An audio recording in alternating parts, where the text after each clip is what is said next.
How to find all accounts linked to your email address. Hello everybody, welcome back. If you guys are wondering how, in this video we are going to guide you step by step, so let's get started.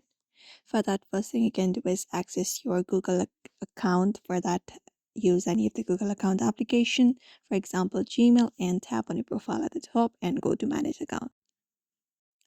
Now, once you're under here, the next step you can do is you may scroll right from this horizontal menu, scroll right and head over to security and tap on it. And from security, you may scroll down until you reach over to the section of your connections. Now, these are something you used your Google account for in order to create up an account for different applications. So you can look out for see all connections if you want to view all of them. Tap on it and then wait for it to load up completely, and there you go. Here it will show you all of the track of your connections and which you use your Google account in order to create up an account. So this is it. You may also follow up the same process if you want to view in which applications you have used your Google account in order to create up an account.